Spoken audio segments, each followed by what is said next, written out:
শুরু করছি আজকের গল্প নারায়ণ গঙ্গোপাধ্যায়ের লেখা দশানন চরিত। আমি খুব উত্তেজিত হয়ে টেনিদাকে বললুম, হ্যারিসন রোডের লোকে একটা পকেট মারকে ধরেছে। টেনিদা আমার দিকে কিরকম উদাস ভাবে চেয়ে রইল খানিকক্ষণ। তারপর আর কি, থানায় নিয়ে গেল। লোকে পিটতে চেষ্টা করেনি? আবার ভাগ্যিস একজন পুলিশ এসে পড়েছিল। সে হাত জোর করে বললে, দাদারা মেরে আর কি করবেন, মার খেয়ে খেয়ে এদের তো গায়ের চামড়া গন্ডারের মতো পুরু হয়ে গেছে, অনর্থক আপনাদের হাত ব্যথা হয়ে যাবে। তার চাইতে ছেড়ে দিন, এ মাসখানেক জেলখানায় কাটিয়ে আসুক, ততদিন আপনাদের পকেটগুলো নিরাপদে থাকবে। বেশ হয়েছে বলে টেনিদা গম্ভীর হয়ে গেল। তারপর মস্ত একটা ঠোঙা থেকে এক মনে কুরকুর করে ডালমুট খেতে লাগলো। আমি ওর পাশে বসে পড়ে বললুম, আমাকে ডালমুট দিলে না? তোকে? টেনিদা উদাস হয়ে ডালমুট খেতে খেতে বললে, না, তোকে দেবার মতো মুড নেই এখন। আমি এখন ভীষণ ভাবুক ভাবুক বোধ করছি। ভাবুক ভাবুক শুনে আমার খুব উৎসাহ হলো। তুমি কবিতা লিখবে বুঝি? টেনিদা বিরক্ত হয়ে বলল, দূর তোর কবিতা, ওসবের মধ্যে আমি নেই। যারা কবিতা লেখে তারা আবার মনীষী থাকে নাকি? তারা রাস্তায় চলতে গেলেই গাড়ি চাপা পড়তে পড়তে বেঁচে যায়। নেমন্তন্ন বাড়িতে তাদের জুতো চুরি হয়। বৈশাখ মাসের গরমে যখন লোকের প্রাণ আইঢাই করে, তখন তারা দোর বন্ধ করে পদ্য লেখে। বাদল রানীর নুপুর বাজে তাল পিয়ালের বনে। দূর দূর। আমি আশ্চর্য হয়ে বললুম, বৈশাখ মাসের দুপুরে বাদল রানীর কবিতা লেখে কেন? টেনিদা মুখটাকে ডিম ভাজার মতো করে বললে, এটাও বুঝতে পারলি না? বৈশাখ মাসে কবিতা লিখে না পাঠালে আষাঢ় মাসে ছাপা হবে কি করে? যা যা, কবিতা লেখার কথা আমাকে আর তুই বলিসনি, যত সব ইয়ে। আমি বললুম, তবে তুমি ওরকম ভাবুক ভাবুক হয়ে গেলে কেন? ওই পকেটমারের কথা শুনে। পকেটমারের কথা শুনে কেউ ভাবুক হয় নাকি আবার? আমি বললুম, সবাই তো তাকে রে রে রে করে ঠ্যাঙাবার জন্য দৌড়ে যায়। আমারও যেতে ইচ্ছে করে। এই তো সেদিন হাওড়ার ট্রামে আমার বড় পিসে মশাইয়ের পকেট থেকে। ইউ শাট আপ প্যালা। টেনিদা চটে গেল। কুরবুকের মতো সবসময় বক বক করবি না। এই বলে দিচ্ছি তোকে, পঞ্চাননের ঠাকুরদা দশাননের কথা যদি জানতিস তাহলে বুঝতে পারতিস এক একটা পকেট মারও কি বলে গিয়ে এই মহাপুরুষ হয়ে যায়। কে পঞ্চানন, কেই বা দশানন? আমি তো তাদের কাউকেই চিনি না। দুনিয়া শুদ্ধ সবাইকে তুই চিনিস নাকি? জাপানের বিখ্যাত গাইয়ে তাকানাচিকে তুই চিনিস? আমি বললুম, না। লন্ডনের মুরগির দোকানের মিস্টার চিকেনসনের সঙ্গে তোর আলাপ আছে? ফ্রান্সের সানাইওয়ালা মশিও প্যাকে দেখেছিস কোনোদিন? না, দেখিনি, দেখতেও চাই না কখনো। তাহলে? টেনিদা আলু কাবলির মতো গম্ভীর হয়ে গেল। তাহলে পঞ্চাননের ঠাকুরদা দশাননকেই বা তুই চিনবি কি করে? ঢের হয়েছে, আর চিনতে চাই না। তুমি যা বলছিলে বলে যাও। বলতেই তো যাচ্ছিলুম। টেনিদা আবার কিছুক্ষণ কুড়মুড় করে ডালমুট চিবিয়ে ঠোঙাটা আমার হাতে ধরিয়ে দিয়ে বললে, খা, আমি তোকে ব্যাপারটা বলি ততক্ষণে। আমি ঠোঙাটা হাতে নিয়ে দেখলুম খালি। ফেলে দিতে যাচ্ছি, হঠাৎ দেখি একেবারে নিচের দিকে টেনিদার চোখ এড়িয়ে কি করে একটা চিনেবাদামের দানা আটকে আছে। সেটা বের করেই আমি মুখে পুরে দিলুম। আর চোখে দেখে টেনিদা বললে, ইস, একটা বাদাম ছিল নাকি রে? একদম দেখতেই পাইনি। যাকগে, ওটা তোকে বকশিস করে দিলুম। আমি বললুম, সবই পঞ্চাননের ঠাকুরদা দশাননের দয়া। টেনিদা বললে, যা বলেছিস। আচ্ছা, এবার দশাননের কথাই বলি। বুঝলি, কখনো যদি তুই ঘুটে পাড়ায় যাস। আমি বললুম, ঘুটে পাড়া আবার কোথায়? সে গোবরডাঙ্গা থেকে যেতে হয় 7 ক্রোশ হেঁটে, মানে যাওয়া খুব মুশকিল। কিন্তু যদি কখনো যাস, দেখবি দশানন হালদারের নাম শুনলে লোকে এখনো মাটিতে মাথা নামিয়ে পেন্নাম করে, বলে এমন ধার্মিক এমন দানবীর আর হয় না।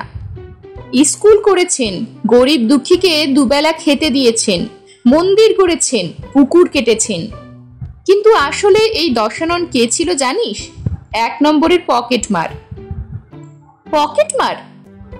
তবে আর বলছি কি, অমন ঘোরে পকেটমার আর দুজন জন্মেছে কিনা সন্দেহ। পাঠশালায় যেদিন প্রথম পড়তে গেল সেদিনই পণ্ডিত মশাইয়ের ফতুয়ার পকেট থেকে তার নস্যির ডিব্বে চুরি করে নিলে। পণ্ডিত তাকে কষে বেত পেটা করে তাড়িয়ে দিলেন। বাপ কাকা দাদা তার হাত থেকে কারো পকেটের রেহাই ছিল না। যত পিট্টি খেত ততই তার রোগ চেপে যেত। শেষে যখন একদিন বাড়িতে গুরুদেব এসেছেন আর দশানন তার ট্যাগ থেকে প্রণামীর 12 টাকা আনা পয়সা মেরে নিয়েছে, সেই দিন দশাননের বাপ সনাতন হালদারের আর সইল না। বাড়ির মোষ বলির খাড়াটা উঁচিয়ে দশাননকে সে এমন তাড়া লাগালো যে দশানন এক দৌড়ে একেবারে কলকাতায় পৌঁছে তবে হাফ ছাড়ল। আর জানিস তো, কলকাতা মানেই পকেটমারের স্বর্গ। অনেক গুণী লোক তো আগে থেকেই ছিল, কিন্তু বছর খানিকের ভেতর দশানন তাদের সম্রাট হয়ে গেল। তার উৎপাতে লোকে পাগল হয়ে গেল। টালা থেকে টালিগঞ্জ, শিয়ালদা থেকে শালকে পর্যন্ত কারো পকেটের টাকা কড়ি, কলম থেকে মায়ের সুপারির কুচি কিংবা এলাচ দানা পর্যন্ত বাদ যেত না। ধরা যে পড়তো না তা নয়, 2 মাস 6 মাস জেল খাটতো, তারপর বেরিয়ে এসে আবার জেকে সেই। পুলিশ শুদ্ধ জেরবার হয়ে উঠল। তখন দেশে ইংরেজ রাজত্ব ছিল, জানিস তো। পুলিশ কমিশনার ছিল এক কড়া সাহেব, মিস্টার প্যান্থার না কি যেন নাম। লোকে তার কাছে গিয়ে ধর্ণা দিতে লাগলো। প্যান্থার তাদের বললে, পকেটমারকে ফাঁসি দেওয়া যায় না, নতুবা আমি দশাননকে টাই দিতাম। এবার ধরিতে পাইলে তাহাকে এমন শিক্ষা দিব যে সে আর পকেট কাটিবে না। ধরা অবশ্য দশানন কদিন বাদেই পড়ল। পকেটমারের ব্যাপার তো জানিস, ওরা প্রায় জেলে গিয়ে মুখ বদলে আসে, ওদের ভালোই লাগে বোধ হয়। কিন্তু এবার দশানন ধরা পড়বা মাত্র তাকে নিয়ে যাওয়া হলো প্যান্থার সাহেবের কাছে। সাহেব বললে, ওয়েল দশানন, তুমি তো কলিকাতায় লোককে ঠাকিতে দেবে না, তাই এবার তোমার একটা পাকা ব্যবস্থা করছি। এই বলে সে হুকুম দিলে, ইহাকে লঞ্চে করিয়া লইয়া গিয়া সুন্দরবনে ছাড়িয়া দাও। সেখানে গিয়ে এ কাহার পকেট মারে দেখিব। বাঘের তো আর পকেট নাই। দশানন বিস্তর কান্নাকাটি করল। আর করব না স্যার, এ যাত্রা ছেড়ে দিন স্যার বলে অনেক হাতে পায়ে ধরল, কিন্তু চিরে ভিজল না। সাহেব ঠাট্টা করে বললে, যাও বাঘের পকেট মারিতে চেষ্টা করো, যদি পারো তোমাকে রায় সাহেব উপাধি দেব। তারপরে আর কি, পুলিশ লঞ্চে করে দশাননকে নিয়ে গেল সুন্দরবনে। সেখানে তাকে নামিয়েই তারা দে চম্পট। তাদেরও তো বাঘের ভয় আছে। এদিকে দশাননের তো আত্মারাম খাঁচা ছাড়া। জলে গিজগিজ করছে কুমির, ঝোপে ঝোপে মানুষ খেকো বাঘ। সুন্দরবন মানেই জমের আড়ত। এর চাইতে সাহেব যে তাকে ফাঁসিতে ঝোলালেও ভালো করত। বেলা পড়ে আসছিল। একটু দূরেই কোথায় হালুম হালুম ডাক শোনা গেল। দশানন একেবারে চোখ কান বুজে ছুটল। সুন্দরী গাছের শেকড়ে হোঁচট খেয়ে, গোলপাতার ঝোপে আছাড় খেয়ে দৌড়তে দৌড়তে দেখে সামনে একটা মস্ত ভাঙা বাড়ি। আদ্যিকালের পুরনো ইট কাঠ খসে পড়েছে, তবু অনেকখানি এখনো দাঁড়িয়ে। মরিয়া হয়ে দশানন ঢুকে গেল তারই ভেতরে। হাজার হোক, বাড়ি তো বটে। ভাঙা সিঁড়ি দিয়ে দোতলায় উঠতেই দেখে সামনে একটা মস্ত ঘর। দরজায় তার মাকড়সার জাল, ভেতরে কত জম্মের ধুলো, তবু ঘরটা বেশ আস্ত আছে। একটু সাপসুপ করে নিলে শোয়াও যাবে একপাশে। দেশলাই জেলে সাবধানে সব দেখে নিল দশানন। না, সাপ খুব নেই। আর দোতলার ঘর, বাঘও চট করে এখানে উঠে আসবে না। শুধু দশানন ঘরে ঢুকতে ঝটপট করে কতগুলো চামচিকে বেরিয়ে এলো। তা বেরোক, চামচিকেকে তার ভয় নেই। ক্যানিং এর বাজার থেকে পুলিশ তাকে 1 চাঙারি খাবার দিয়েছিল। মনের দুঃখে তাই খানিকটা খেলো দশানন। বাইরে তখন দারুণ অন্ধকার নেমেছে। ঝিঝি ডাকছে, পোকা ডাকছে। অনেক দূর থেকে বাঘের ডাকও আসছে।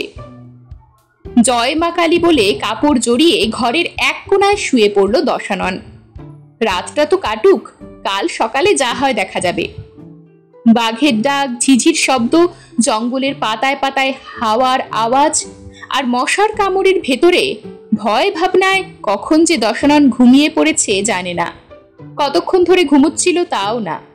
হঠাৎ এক সময় সে চমকে জেগে উঠল। দেখল ভাঙা জানলা দিয়ে ঘরের ভেতরে জ্যোৎস্না পড়েছে, আর সেই জ্যোৎস্নার মাঝখানে দাঁড়িয়ে এক বিরাট পুরুষ। তার পোশাক আশাক থিয়েটারের মোগল সেনাপতির মতো, মুখে লম্বা দাড়ি, মাথায় পাগড়ি, আগুনের মতো তার চোখ দুটো দপদপ করে জ্বলছে। দশাননের হাত পা ঠান্ডা হয়ে গেল। বুঝতে বাকি রইল না এটা ভূত, তাও যে সে ভূত নয়, একেবারে মোগলাই ভূত। ভূত বাজখাই গলায় বললে, এই বদতমিজ, তুই কে রে? আমার প্রাসাদে ঢুকেছিস কেন? দশানন একটু সামলে নিলে, উঠে সামনে এসে একেবারে মাটিতে লুটিয়ে প্রণাম করলে ভূতকে। বললে, হুজুর, আমায় মাফ করবেন, আমি কিছুই জানতাম না। সন্ধেবেলায় বাঘের ভয়ে ছুটতে ছুটতে এখানে এসে আশ্রয় নিয়েছি। দয়া করে রাতটার মতো আমায় থাকতে দিন, ভোরে উঠেই চলে যাব। ভূত খুশি হলো, চাপদারির ফাঁকে হেসে বললে, ঠিক আছে, থেকে যা। তুই যখন আমার আশ্রয় নিয়েছিস তখন তোকে কিছু বললে আমার পাপ হবে, কিন্তু তোর বাড়ি কোথায়? আগে বাংলাদেশে। বেশ বেশ, উঠে দাঁড়া। দশানন উঠে ভূতের সামনে দাঁড়ালো। ভূত খুব মন দিয়ে দেখতে লাগলো তাকে। তারপর বললে, তোর বেশ সাহস টাহস আছে দেখছি, আমার একটা কাজ করতে পারবি? আগে হুকুম করলেই পারি। দশানন খুব বিনীত হয়ে হাত কচলাতে লাগলো। তুই একবার নবাব সিরাজউদ্দৌলার কাছে যেতে পারিস। আগে কার কাছে? দশানন ঘাবড়ে গেল। কেন, বাংলা বিহার উড়িষ্যার নবাব সিরাজউদ্দৌলার নাম শুনিসনি? ভূত খুব আশ্চর্য হলো। তুই কোথাকার গাধারে? নাম জানি বই কি হুজুর, বিলক্ষণ জানি। দশানন মাথা চুলকে বললে, কিন্তু তিনি তো অনেকদিন আগে মারা গেছেন, আমি কি করে তার কাছে? মারা গেছেন নবাব সিরাজউদ্দৌলা? সে কি রে? পলাশির যুদ্ধের পরে তিনি রাজমহলের দিকে রওনা হলেন। আমাকে বললেন, মনসবদার জবরদস্ত খা, তুমি আমার এইসব মণিমুক্তাগুলো নিয়ে কোথাও লুকিয়ে থাকো এখন। আমি এরপরে আবার ইংরেজের সঙ্গে যুদ্ধ করব, তখন তোমাকে দরকার হবে, তোমায় আমি ডেকে পাঠাবো। ততক্ষণে তুমি সুন্দরবনের প্রাসাদে গিয়ে লুকিয়ে থাকো।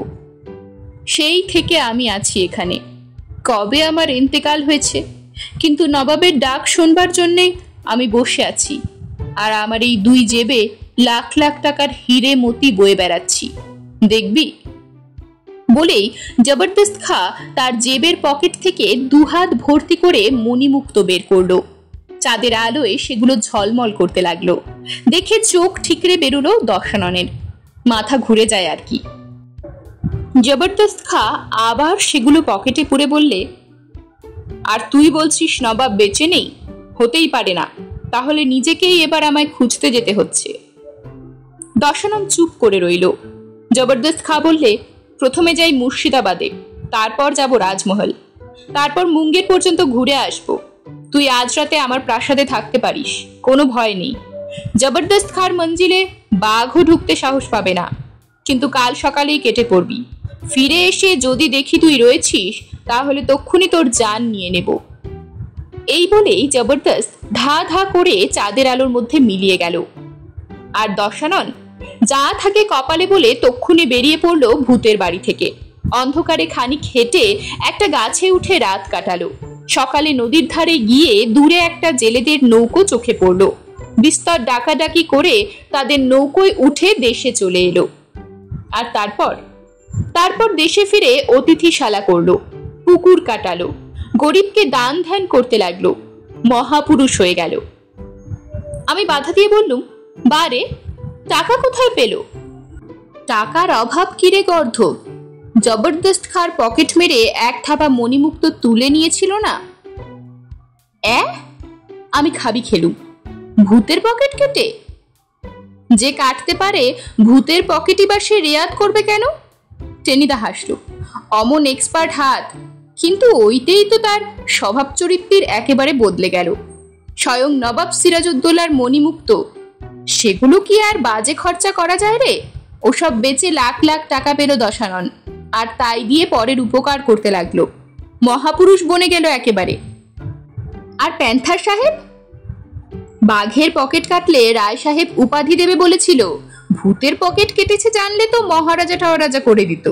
কিন্তু জানিস তো, ইংরেজ নবাবের শত্রু, শুনলেই কেড়ে নিত ওগুলো। তাই বলছিলুম পেলা, পকেট মারকেও তুচ্ছ করতে নেই, সেও যে কখন কি হয়ে যায়। আমি বললুম, বাজে কথা, সব বানানো। বানানো? টেনিদা দাঁত খিচিয়ে বললে, ইউ পেলা, গেট আউট। গেট আউট আর কি করে হয়? রাস্তার ধারেই তো বসেছিলাম দুজনে। আমি টেনিদার গাড়টা এড়াবার জন্যে ধা করে পটলডাঙ্গা স্ট্রিটে লাফিয়ে পড়লুম। এরকমই আরো সব গল্প পেতে চ্যানেলটিকে সাবস্ক্রাইব করে দেবেন। আর গল্পটি যদি ভালো লেগে থাকে তাহলে লাইক, শেয়ার আর কমেন্ট করে দেবেন।